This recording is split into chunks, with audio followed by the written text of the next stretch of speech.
there's a lot, obviously, that you all agree on together here. You know, it was interesting. One thing I didn't know that I learned about you tonight, and I'd like to think I knew, at this point, I'd known everything about you, and I will not ask you about Romney care.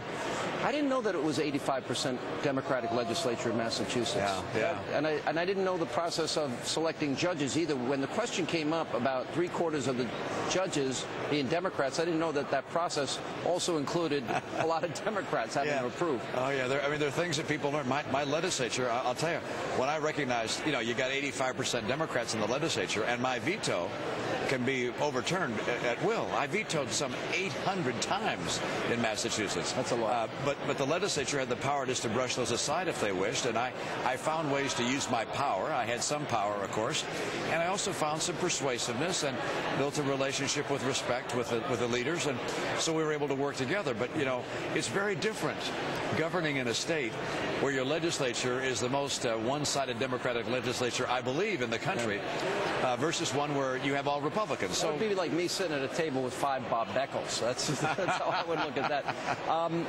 I watched the last debate on Saturday night, and I thought that was a good debate. And then I'm watching the spin immediately thereafter, and the big news to come out of this debate tonight is Mitt Romney made a $10,000 bet with Rick Perry. And I'm thinking how many times I have done that on TV, which is quite often. Thought it was a bit superfluous, a little petty.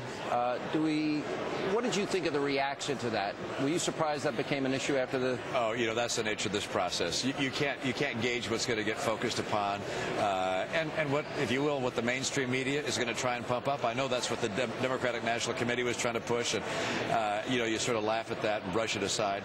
Ann said to me afterwards, she gave me a big hug and kiss. She said I did a great job. She said, Mitt, there are a lot of things you do real well. Betting isn't one of them. So your wife said that? Yeah, Ann said that. Yeah. So it's like, my okay. wife said that when I played blackjack once or twice. Yeah, so I know I'm not going in for any more bets in these debates.